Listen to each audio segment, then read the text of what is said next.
Boa tarde a todos. Eu quero, em primeiro lugar, começar por cumprimentar o Presidente da Federação Académica do Porto e dar nota daquela que é a grelha de tempos. Portanto, neste caso, a entidade que nos visita tem 10 minutos de intervenção inicial.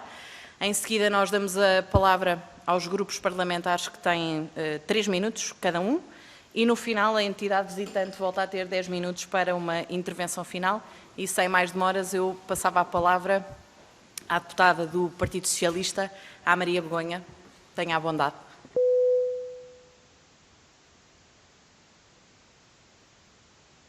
Peço desculpa, isto era para ver se vocês estavam atentos.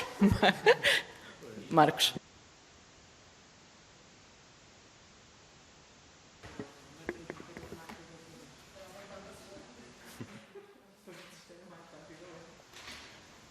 Então, muito boa tarde a todos. Cumprimentar a deputada Margarida Balseiro Lopes e todos os senhores deputados que também estão aqui presentes. Primeiro, agradecer a audiência que nos foi concedida e o objetivo que me traz aqui é bastante claro, como aliás foi explícito na carta que dirigi ao Sr. Presidente da Comissão e também a todos os senhores deputados que fazem parte da mesma. Portanto, e traz-me aqui também o meu dever enquanto Presidente da Federação Académica do Porto e que represento os 70 mil estudantes que estudam naquela zona, nas instituições quer públicas, quer privadas, quer cooperativas, na Academia do Porto. Portanto, e o que me traz aqui então a situação inesperada que nós todos começamos a atravessar há já alguns meses, que causou certamente muitas consequências de forma transversal da sociedade toda, portanto, e o ensino superior, infelizmente, não foi exceção. Portanto, se nós começamos por viver uma transição muito apressada no que foi o modelo educativo nas primeiras semanas e que correu, no meu entender, bastante bem, derivado do que foi a boa vontade das instituições e dos professores e também dos estudantes de perceberem que seria a única solução. Claro que há consequências que devem ser discutidas, que advieram dessa mesma transição, que foi, como disse, apressada e para a qual nós não estávamos preparados. E isso poderá vir também de uma resistência já antiga em discutir, de facto, como se ensina nas universidades e nos politécnicos de Portugal, e isso é um tema que eu, desde que inclusive tomei posse, tenho feito questão de frisar que deve começar a ser debatido de forma mais séria, mais profunda, como aliás tive a oportunidade de dizer a alguns de vocês nas audiências que solicitaram os grupos parlamentares no início do meu mandato, e creio que agora não teremos outra opção senão fazê-lo, porque de facto está provado que fazer uma transição pedagógica e introduzir métodos novos e métodos adaptados a 2020 no ensino superior não é fácil, demora tempo e aprendemos da pior forma. Ainda assim, a crise que se instalou depois no ensino superior tem outras desvantagens e tem outros tópicos que é muito importante discutir. Também porque as próprias famílias dos estudantes foram afetadas, continuam a ser afetadas e infelizmente prevê-se que continuarão a ser afetadas. Inclusive, nós fizemos um estudo do qual foi o impacto socioeconómico nas famílias dos estudantes da Academia do Porto, que infelizmente não conseguiu estar terminado para eu partilhar convosco hoje, mas que terei todo o gosto em partilhar mais tarde, mas posso dizer-vos que mais de metade das famílias, de uma amostra de 2.200 estudantes e que é bastante representativa, quer em termos de percentagem de estudantes bolseiros deslocados, ou seja, está em linha com a média nacional, mais de metade declarou ter perdido rendimentos. Portanto, isto tem que nos fazer pensar seriamente como é que podemos evitar que esses estudantes abandonem o ensino superior. E isso deve ser a primeira preocupação de todos nós e também de quem governa, não só a área do ensino superior, mas também o resto do país, deve ser a primeira preocupação. E aqui importa, de facto, pensar como está o sistema de ação social neste momento, ou seja, que é claramente insuficiente, e neste momento deparamos-nos com uma dificuldade muito grande, que é como é que vamos conseguir incluir as famílias que neste momento não são abrangidas pela ação social nesse mesmo sistema. E se calhar especificando, por exemplo, as bolsas de estudo, que são uma parte da ação social, o mecanismo que existe agora não contemplará a declaração de rendimentos dos meses da pandemia, ou seja, eu se me for candidatar à bolsa de estudo para o ano letivo 2020-2021, entregarei a declaração de rendimentos relativa a 2019, que não contempla estes meses. Claro que depois poderá haver reapreciações de requerimentos e que possam passar depois a considerar esses rendimentos, mas é um processo muito demorado, muito burocrático e que infelizmente muitas das famílias não terão sequer a capacidade mental de assegurar esse processo e pode haver muitos que fiquem de fora por causa disso. Portanto, o processo também tem que ser simplificado e tem que ser alargado, tem que ser alargados, aliás, os critérios de elegibilidade para essas mesmas famílias.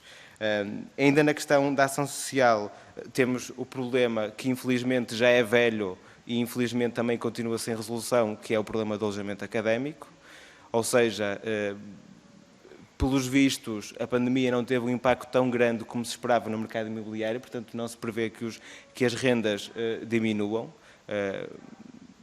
Talvez para a infelicidade do Sr. Ministro, que já veio dizer que isso poderia ser uma das soluções para o problema do alojamento, e isso aí não faz de todo sentido, porque é colocar nas mãos do mercado que criou o problema, a resolução do problema. Portanto, continua a carecer uma resposta estrutural que não é de todo o Plano Nacional para o Alojamento Estudantil, que foi lançado porque ainda em dados recentes que eu solicitei aos Serviços de Ação Social, quer do Instituto Politécnico, quer da Universidade do Porto, que na sua globalidade tem 50 mil estudantes, nenhuma cama será adicionada durante o ano letivo que está presente. Nenhuma cama, repito, nenhuma cama. E, aliado a isto, haverá alguma diminuição de camas por razões sanitárias. A Universidade do Porto diz que terá menos 145 camas por razões sanitárias, a maioria delas por eliminar quartos partilhados, que faz todo sentido, se bem que também eliminar quartos partilhados levanta outras questões, que é as cozinhas e as casas de banho continuam a ser partilhadas. Como é que isso se vai resolver? E, portanto,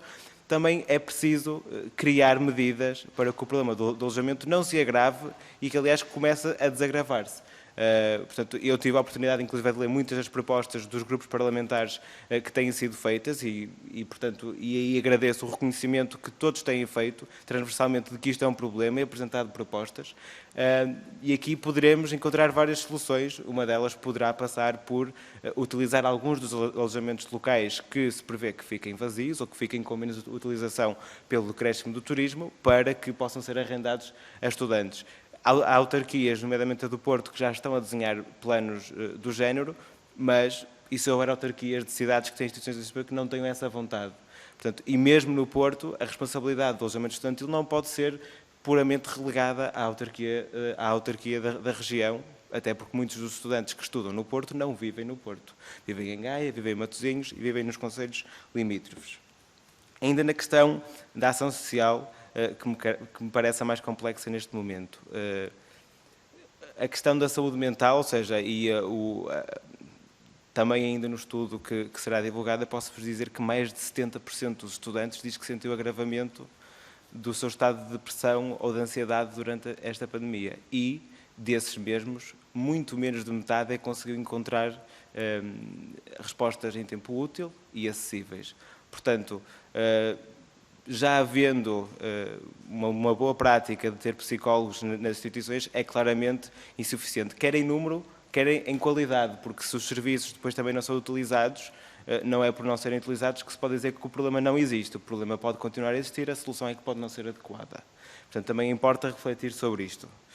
E, por último, dizer-vos que há um problema também extremamente complexo, para o qual eu não tenho uma resolução, mas que sei que é uma preocupação vossa, que tem a ver com os estudantes internacionais, que, apesar de tudo, que são estudantes, como dizem, internacionais, não são cidadãos portugueses, ainda assim, se Portugal se assume como um país que quer receber estudantes de fora de Portugal, e as instituições dizem isso, incluem isso na sua própria estratégia institucional, nós temos que garantir que esses mesmos, quando cá estão, têm as condições que são atribuídas e de dignidade que são atribuídas a esses mesmos estudantes, e muitos deles viram-se, inclusive no Porto, em situações extremamente delicadas, porque a grande parte dos estudantes, e aqui posso especificar a população de estudantes brasileiros, que é muito volumosa na Academia do Porto, muitos deles eram inclusive trabalhadores estudantes, em condições precárias, principalmente na restauração, perderam o emprego por razões que todos nós conhecemos e viram-se sem qualquer tipo de apoio social.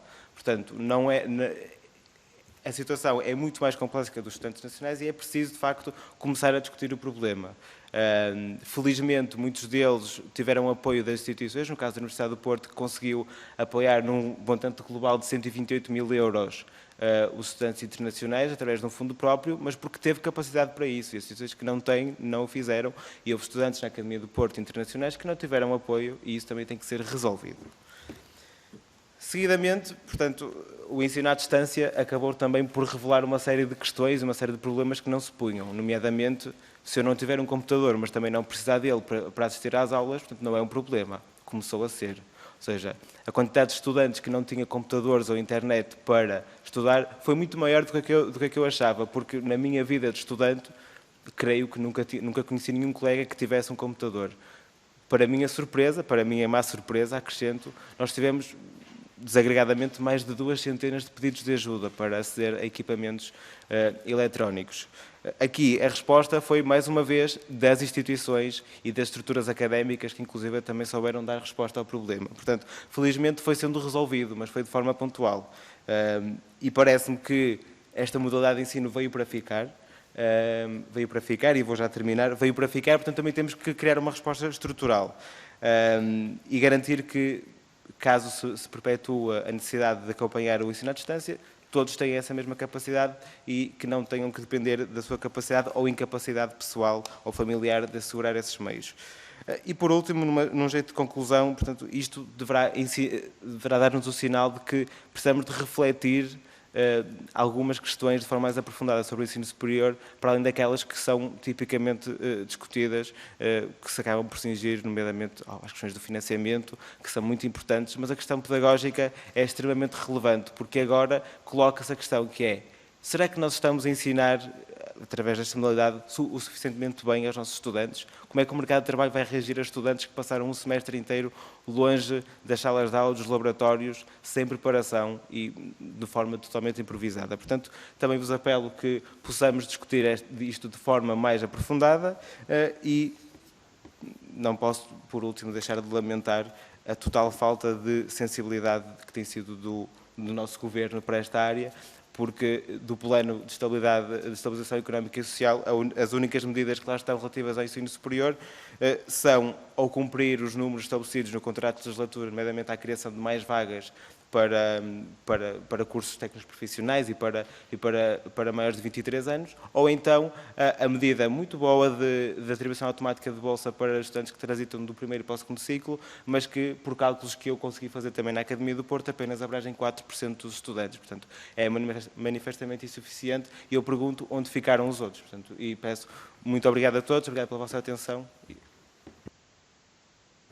Obrigada. E eu agora sim passo a palavra ao Partido Socialista, à deputada Maria Begonha. Obrigada, Senhora Presidente, hoje aqui em exercício. Agradecer naturalmente aqui a presença da FAP, cumprimentar-vos, terem pedido esta audiência, a importância que deram também a este envolvimento da Assembleia da República. A FAP é bem conhecida por ter um contributo proativo e interventivo, naturalmente, naquela que é a vossa missão principal, mas fazer obviamente essa nota. Dizer em nome do Partido Socialista que há uma análise com a qual e um conjunto de preocupações com as quais, e relendo também a vossa carta, naturalmente nós subscrevemos. Em primeiro lugar, eu acho que a primeira mensagem tem que ser muito clara. Desta vez temos que lidar com uma crise que tem, obviamente, uma natureza diferente, de outra forma. Até agora não houve nenhuma crise que nós tenhamos memória que não tenha provocado um recuo dos estudantes do ensino superior e que, portanto, na nossa visão, não tenha provocado um recuo até civilizacional e do ponto de vista do desenvolvimento do país em todas as vertentes, não apenas, obviamente, da questão do acesso ao conhecimento, mas também, naturalmente, da produção científica e noutras vertentes. E, portanto, essa é a principal preocupação.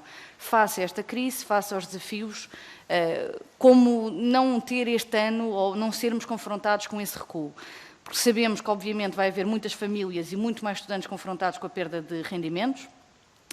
Sabemos também que a ambição que todos partilhamos é que, naturalmente, a nível de apoios da questão da ação social, naturalmente que esses apoios possam ser sempre e cada vez mais universais e chegando a todos os estudantes que necessitam. Sabemos que temos uma crise de habitação, nomeadamente também para os mais jovens e para os estudantes, e agora fomos confrontados também com o desafio que eu acrescentaria, que é justamente a questão não da democratização só do acesso ao ensino, mas da democratização do acesso ao ensino digital, ao acesso à internet. E não foi, de facto, um problema apenas do ensino básico, foi um problema também no superior, causou alguma surpresa a muitos. E, portanto, dizer que partilhamos naturalmente, não estivemos todos de acordo em relação a qual é que seria o papel das propinas em relação à redução do problema dos custos para os estudantes, mas acho que existe um amplo consenso de que quer nos apoios de emergência, quer na questão de alterarmos e facilitarmos, não por via apenas da dotação orçamental, mas por via também de um simplex, facilitar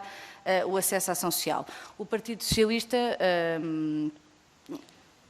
esteve na origem, fomos nós que apresentámos propostas para que houvesse uma transição automática da ação social do ensino secundário para o ensino superior e agora também esta proposta da possibilidade da transição automática para o segundo ciclo.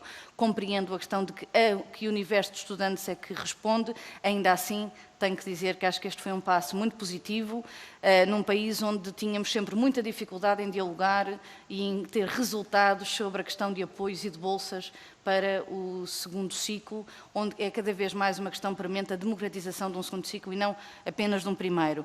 E por isso deixava aqui também, porque o meu tempo está mesmo a terminar e para cumprir, deixava-se cá aqui à FAP também um conjunto de questões. Um conjunto de deputados do Partido Socialista submeteu há pouco tempo uma pergunta a todas as universidades e politécnicos a propósito justamente das dificuldades dos estudantes a aceder a meios digitais, mas também sobre a questão de que meios é que disponibilizaram em relação ao apoio psicológico aos estudantes do ensino superior, que meios é que disponibilizaram, que estruturas é que têm. Obviamente que todos nós temos consciência que existirá um déficit, mas este desafio tornou-se mais premente também neste período, por causa do isolamento, e também gostava de saber e de ouvir a FAP sobre este assunto que também nos preocupa. Obrigada. E agora, em nome do PSD, queria agradecer à FAP não só o facto de nos ter pedido esta reunião, como o contributo que foi dando ao longo da pandemia com várias propostas que lançaram e a preocupação que acabaram por ter também com aquela que era a situação dos alunos não apenas no Porto, mas um pouco a nível nacional. E eu revejo-me inteiramente naquilo que a FAP entende da inação do Ministro durante este período. Nós tivemos aqui uma audição em que quase todas as perguntas que os grupos parlamentares fizeram, a resposta foi autonomia responsável. E, portanto, a autonomia das instituições deve, obviamente, ser salvaguardada sempre, o que isso não pode significar é uma desresponsabilização da tutela. Uma das matérias que nos preocupa mais é exatamente a questão do alojamento, porque no caso do Porto já percebi que serão cerca de 148 camas.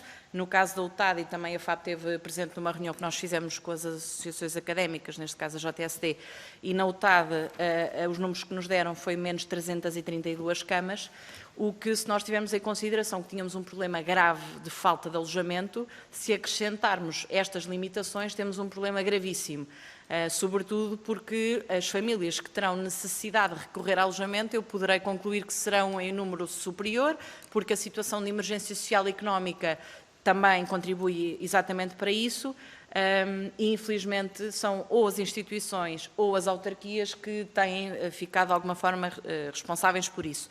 Nós olhamos para, de facto, o Programa de Estabilização Económica e Social, olhamos para o Orçamento Retificativo e concluímos que o ensino superior e a ação social não são prioridades para este Governo e isso deve nos incomodar, mas temos obviamente agora em certa especialidade, nas propostas de alteração ao orçamento, a possibilidade de melhorar também o documento nesse sentido.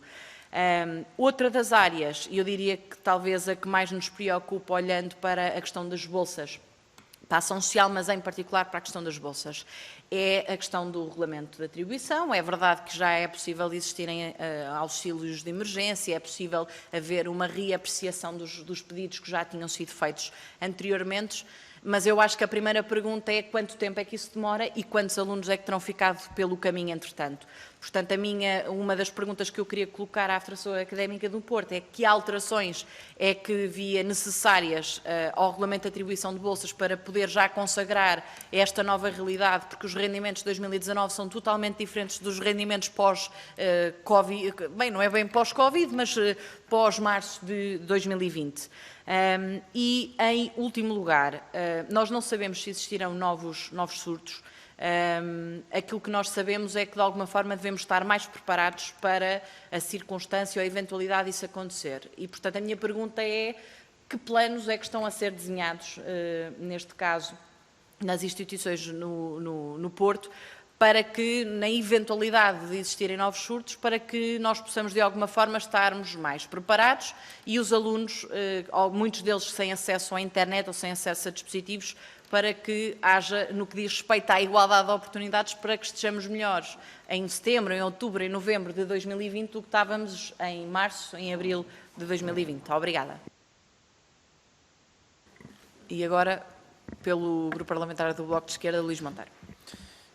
Muito obrigado, Sra. Deputada. Quero, antes de mais, cumprimentar o Presidente da FAP e agradecer a exposição muito clara que fez no início. Toquei muitos pontos, nós temos menos tempo, mas tentarei ser telegráfico e começarei justamente pelos estudantes internacionais. Eu tive a oportunidade de reunir com alguns deles, não só da Universidade do Porto, mas de algumas universidades. Os da Universidade do Porto tiveram um problema acrescido.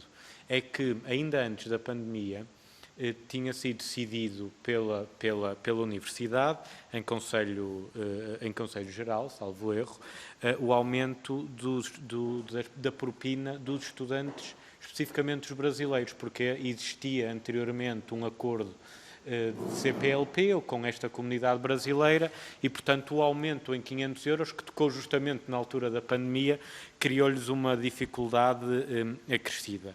E o Bloco pediu justamente uma reunião com a Universidade, que está já confirmada para a próxima semana. Outra das questões que se prende com isto dos estudantes internacionais, e surgiu também, curiosamente, numa reunião que tivemos com os Serviços de Ação Social da Universidade do Porto, mas também do Politécnico do Porto, e os dois diretores desses serviços colocaram-nos a seguinte questão. É verdade que os estudantes internacionais têm acesso ao alojamento, há cotas, os serviços vão decidindo isso, mas há uma questão particular que eles próprios nunca tinham sido propriamente convocados a pensar muito nisso, mas é a utilização dos fundos de emergência com os estudantes internacionais. E os fundos de emergência não podem ser utilizados nos estudantes internacionais. Estes dois diretores, e não só, outros diretores de Serviços de Ação Social com quem reunimos, colocaram exatamente a mesma questão, que é uma decisão meramente administrativa, que é permitam-nos usar esse dinheiro. Independentemente da questão do reforço da ação social, essa é outra conversa, mas administrativamente permitam-nos usar esse fundo de emergência. E o Bloco entregou aqui na Assembleia da República um projeto de resolução a propor exatamente isso. Parece-nos mais do que juntos. Depois há outra questão sobre o financiamento da ação social. Há uns anos largos já, foi decidido que, ao invés do financiamento da ação social ser diretamente transferido do Orçamento do Estado para os serviços de ação social, começava a passar pela Universidade. E os diretores de serviço dizem que há uma espécie de... Pronto, não é uma cativação, estarei a ser errado utilizando esse termo, mas há uma espécie de peneira onde entre 2% a 7%, são as contas dos diretores dos serviços de ação social, entre 2% a 7% fica na reitoria. Eles próprios não conseguem justificar essa escolha, mas é uma das matérias que nos preocupa. Nós endereçamos uma pergunta a todas as instituições de ensino superior públicas a perguntar qual a razão para isso, ou melhor, se isso acontecia e se sim, qual a razão para isso acontecer. E termino já dizendo apenas o seguinte: há questões sobre a saúde mental muito importantes, sobre o ensino remoto que nos coloca outro tipo de questões, mas uma das matérias que colocou aqui é fundamental, que é a discussão sobre os diplomados da Covid-19. Como é que nós vamos garantir o mesmo acesso ao mercado de trabalho com direitos laborais, justamente quando sabemos que em todas as discriminações que hoje em dia e a precariedade que graça no mercado de trabalho, como é que nós vamos ter propostas e respostas para aquelas pessoas, para aqueles estudantes que passaram por este período da pandemia. A A3ES escusou-se de dar grandes respostas e o Ministro disse que era para continuar tudo na mesma. Nós estamos realmente preocupados, não temos soluções finais, mas preocupa-nos. Peço desculpa pela demora. Muito obrigado. E agora o Grupo Parlamentar do PCP, deputada Ana Mesquita. Muito obrigada. Começo por cumprimentar o Presidente da FAP, agradecer a exposição que foi feita e creio que muitos dos pontos evidenciados na exposição são preocupações que nós partilhamos, não temos dúvida nenhuma. Aliás, na própria Comissão, e já foram várias vezes expressas preocupações relativamente a isso por vários grupos parlamentares e o nosso igualmente. E, de facto, há aqui uma situação que nos preocupa muito e tem a ver com partes diferenciadas do mesmo problema. Por um lado, é a resposta de emergência que tem que ser dada, e essa tem de ser já, e já devia ter sido, em alguns casos, há mais tempo.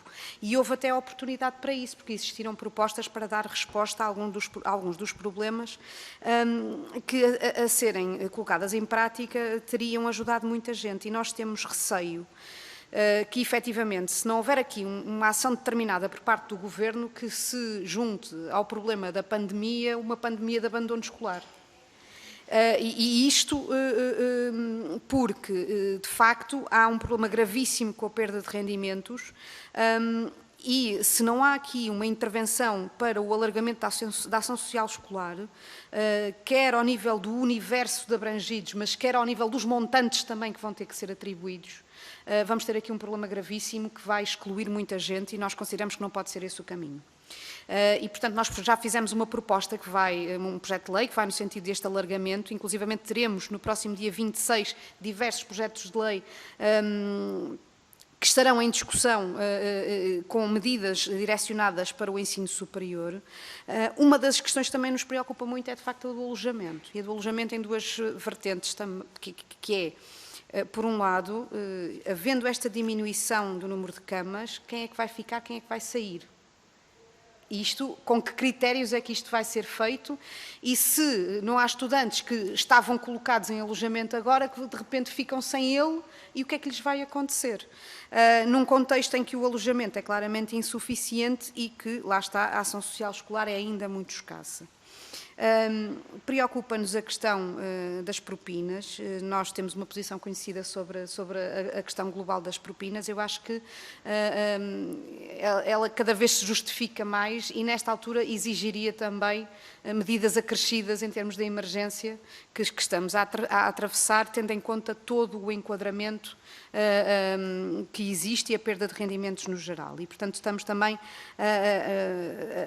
a tomar medidas para que isso possa acontecer.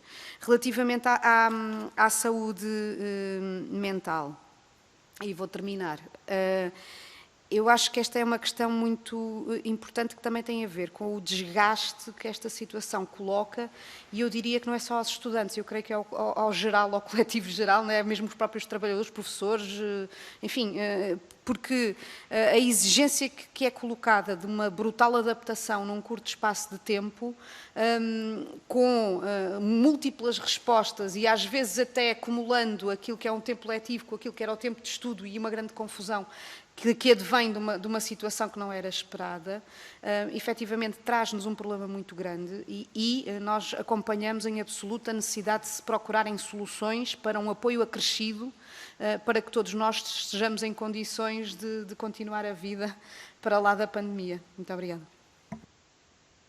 E agora tem a palavra o Grupo Parlamentar do CDS-PP, a deputada Ana Rita Bessa. Muito obrigada, Sra. Presidente. Cumprimento o Sr. Presidente da FAP, com quem também já tivemos a ocasião de ir falando sobre estes assuntos, e para tentar ser sintética e obedecer aqui ao tempo curto, queria começar por, obviamente, agradecer o contributo que a FAP tem dado, quer durante a pandemia, alertando e até mesmo dando apoios concretos aos alunos que lhes foram dirigindo, por exemplo, com pedidos de computadores e outro tipo de material, mas também o coligir esta informação e trazê-la aqui para que nós possamos estar mais conscientes das decisões que podemos ou não tomar. E talvez dividisse em 3 tópicos. O primeiro dos tópicos tem a ver com a ação social escolar e, de facto, diria que se há uma coisa em que estamos de acordo é que ainda não é possível calcular o impacto total sobre as famílias com filhos no ensino superior desta pandemia. Ainda vivemos uma situação de layoff que, em parte, já traz um corte, mas existe alguma probabilidade dessa situação se deteriorar, em alguns casos, para situações de desemprego, e isso, obviamente, altera as condições das famílias para poderem ter os seus filhos no ensino superior e necessariamente teria que ter uma contraparte na ação social escolar. Primeira coisa. Segunda coisa, o segundo semestre, para a grande maioria dos cursos do ensino superior, do primeiro ciclo e segundo ciclo, foi realizada à distância, não obedecendo porque não podia, às acreditações que lhe foram concedidas pela A3E. Naturalmente era impossível fazê-lo de outra maneira. Mas levanta questões, porque muitas vezes a A3E tem impedido a acreditação de determinadas formações por vários critérios que, se fôssemos ver à lupa do que se passou agora, também não teriam essa acreditação. E eu admito que para a frente haverá a ideia de incluir um blended learning mais frequentemente no ensino superior, e isso tem que entrar no enquadramento jurídico, sob pena de então esse enquadramento ser completamente esvaziado. E não vejo esse trabalho a ser feito em tempo útil e diria que valia a pena que fosse feito. Finalmente, o outro tópico tem que ver com a preparação do novo ano e, em grande medida, com a ação social escolar, com o tema do alojamento, que é preocupante, com o tema da permanência nas salas de aula. Sempre que se fala em distanciamentos e que se projeta que em setembro vai ter que ser feito dessa forma, não é claro, tendo em conta que as universidades não esticam, mesmo as que lecionam física, não conseguiram ainda descobrir como é que vão esticar, se vai ser por turnos. Não houve nenhuma indicação. Já sei que existe, como dizia a senhora deputada Margarida Balseiro Lopes, o mantra da autonomia responsável, mas convinha que as pessoas fossem sendo informadas como é que vai funcionar, porque isto também se liga com o tema do alojamento, onde também não há essa dimensão elástica do pouco alojamento que existe. Existe um plano por parte do Governo, mas que já era sempre dilatado no tempo e, portanto, não vai dar a resposta que é preciso no curto prazo. Termino com esta nota. Nós estamos a discutir o orçamento suplementar, retificativo, o que quisermos. Como aqui já foi dito, nele não consta nenhuma medida explícita sobre a ação social escolar, a não ser a transição dos alunos que tinham bolsa do primeiro ciclo para o segundo ciclo. Em paralelo, vamos sim discutir no dia 26, num agendamento do CDS, ao qual vários outros partidos se juntaram, ainda bem, uma série de iniciativas que têm exatamente esta incidência. Mas se nós não a incluímos no orçamento retificativo, elas só podem ter impacto para o ano que vem.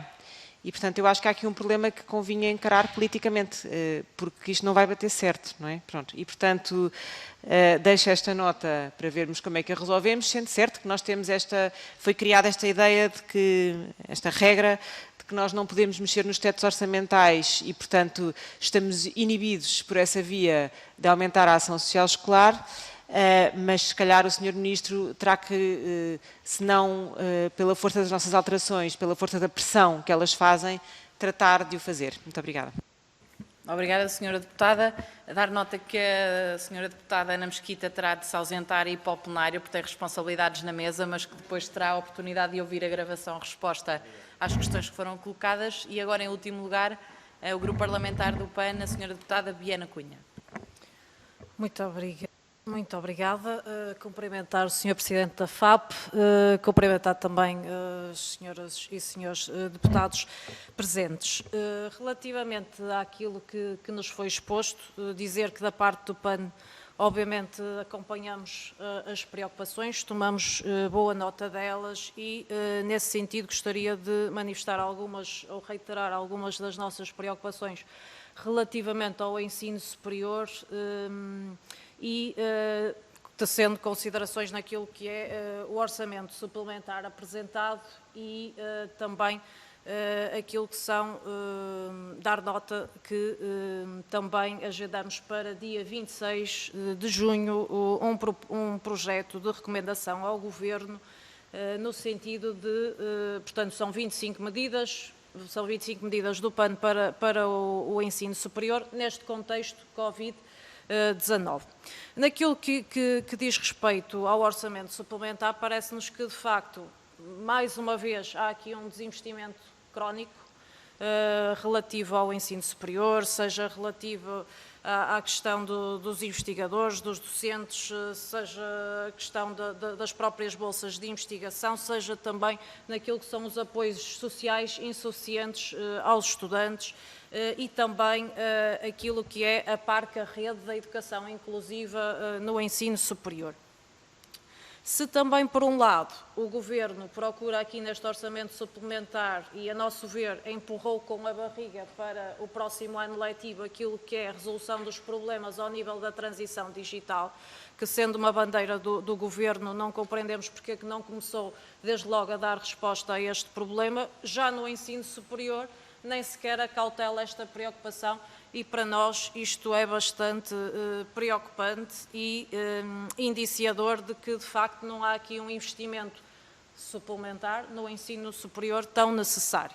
No que diz respeito precisamente àquilo que são os apoios sociais e àquilo que consideramos que deveria ser uma visão estratégica do Governo para o ensino superior, nomeadamente com um objetivo muito concreto de não perdermos estudantes no ensino superior, aliás, pela positiva de garantirmos estudantes no ensino superior e garantirmos que os nossos jovens têm acesso, não têm que abrir mão do ensino superior e têm acesso a segundos ciclos de estudo, terceiros ciclos de estudo, parece-nos bastante preocupante que o Governo não assuma aqui um plano estratégico para este efeito. Para a manutenção e, no fundo, o incentivo dos estudantes no ensino superior, até porque sabemos bem que a crise que vivemos traz e trará ainda mais preocupações ao nível daquilo que é o emprego jovem e, portanto, temos vindo a alertar para isso mesmo e continuaremos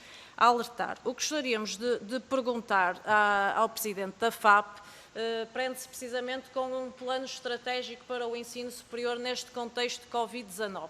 Parece-nos que há vários aspectos que deveriam ser salvaguardados, nomeadamente a questão das bolsas, claramente, na questão de assegurar que efetivamente os estudantes têm inclusivamente condições, seja ao nível do alojamento, seja ao nível dos equipamentos informáticos necessários, seja... vou terminar, peço desculpa. Pronto, então para concluir, muito resumidamente, gostaríamos de saber a posição da FAP sobre um plano estratégico para o momento que vivemos, o que é que a FAP considera fundamental que deveria estar salvaguardado. Muito obrigada. Muito obrigada, Sra. Deputada. E agora tem a palavra o Presidente da FAP para uma intervenção final de 10 minutos. Vou tentar responder a todas as questões que foram colocadas e também fazer alguns comentários sobre alguns dos temas levantados pelos senhores deputados e que agradeço desde já as intervenções e as palavras. E fico muito feliz por ver que estamos, na maioria, todos de acordo quanto a este assunto, o que mostra que é a necessidade de fazer alguma coisa. Quanto à questão da ação social, primeiro dizer que a questão das bolsas para os estudantes do segundo ciclo é muito importante e é importante que comece a ser debatido de maior forma, até porque com a limitação que há neste momento da bolsa mínima ser o equivalente à propina para o primeiro ciclo, todos os ciclos de estudos, e com a não diminuição da propina do segundo ciclo, a distância entre o valor da bolsa e o valor da propina de muitos estudantes começa a aumentar e isso pode representar um problema para esses estudantes e mesmo impedi-los de frequentar o ensino superior.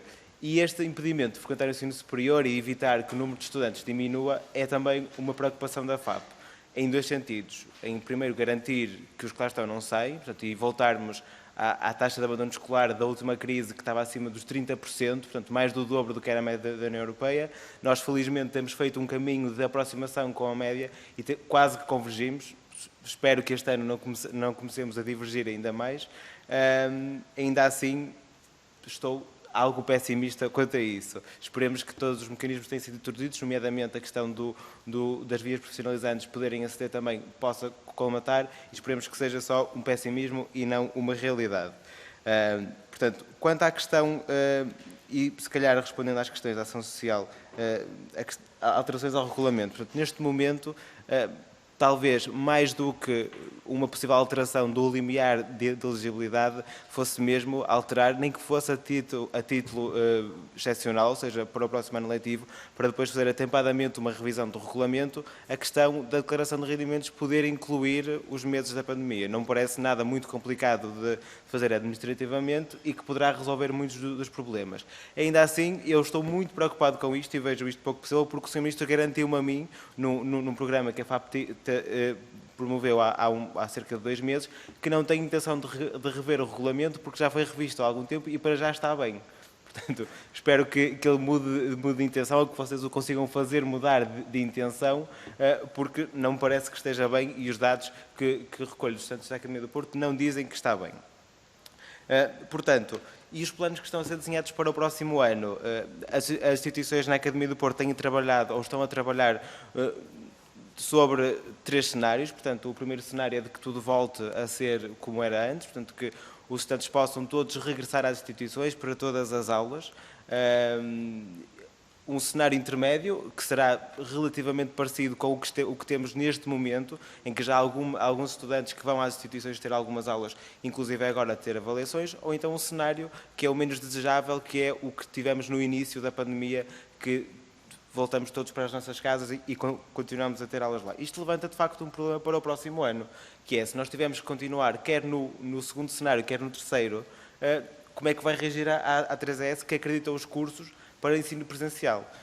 Portanto, eu alerto-vos para que, de facto, estejam atentos ao qual vai ser a posição da A3ES em relação a isto, porque duvido que haja sensibilidade da parte deles, ou pelo menos o histórico não mostra flexibilidade para estas situações. E podemos entrar aqui numa situação em que uma agência que acredita os cursos e que os cursos existem para ter estudantes se mostra inflexível em criar condições para que os cursos possam continuar a decorrer. Portanto, é um contrassenso e, portanto, eu peço-vos que, de facto, estejam atentos a isso, porque parece-me que pode vir a ser um problema. Esperemos que não seja.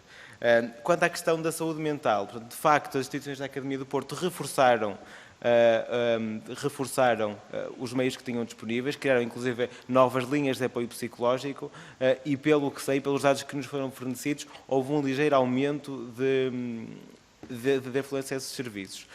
Ainda assim, depois o que os dados nos mostram é que muitos dos estudantes que necessitavam dizem que não tiveram, de facto, acesso a esses meios. Portanto, importa refletir sobre isso, que é como podemos garantir a esses estudantes que não tiveram acesso, ou que dizem que não tiveram acesso, ainda mais formas de poderem, de facto, tratar a sua saúde mental, caso ela se encontre num estado menos bom. Outra questão muito essencial, que é a questão do financiamento dos serviços de ação social, levantada pelo deputado Luís Monteiro, e tem toda a razão no que diz, porque o que isto pode introduzir é, de facto, um medo por parte dos diretores de serviços que lhes cativem o financiamento quando, porventura, a visão deles diverja da visão do reitor ou do presidente do Politécnico. Isto pode implicar, de facto, que a ação social fique refém do que são posições políticas que podem divergir ou não de um ano para o outro, e as necessidades sociais devem ser garantidas sempre, independentemente de quem esteja à frente das instituições e de quem esteja, inclusive, no governo. Portanto, parece-me que introduzir uma medida que autonomiza o financiamento dos chás das instituições pode ser muito positivo e garantir alguma estabilidade ao sistema.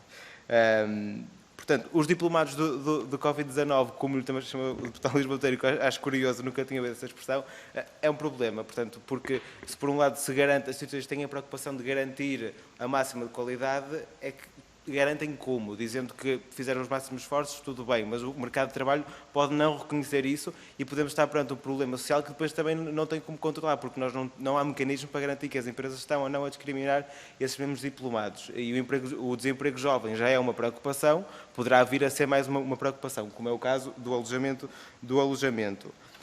Portanto, eu acho que acabei, de um modo geral, por abordar todos os tópicos que foram colocadas as questões e, de facto, a última, que me foi colocada, o que é preciso fazer, eu acho que acaba por ser tudo o que eu disse para trás e encarar alguns aspectos do ensino superior como estruturantes. Portanto, nomeadamente, um dos assuntos que eu acho que é essencial ser revisto e que pode parecer estranho vindo de um estudante dizer isto tem a ver com o Estatuto de Carreira Docente. Portanto, o Estatuto de Carreira dos Docentes está extremamente desatualizado e não permite aos professores que possam dedicar-se de forma séria, ou pelo menos que façam essa opção sem serem prejudicados, à pedagogia. Portanto, não há uma prática instituída em Portugal, nem sequer regulamentada, para o que é a excelência pedagógica dos docentes, como há noutros países da Europa, nomeadamente na Holanda, no Reino Unido e mesmo na Suécia. Portanto, vários modelos que podem ser estudados e aplicados a Portugal, e eu creio que, a partir daí, poderemos resolver uma série de problemas, porque se nós temos docentes que estão mais à vontade para se dedicarem à docência,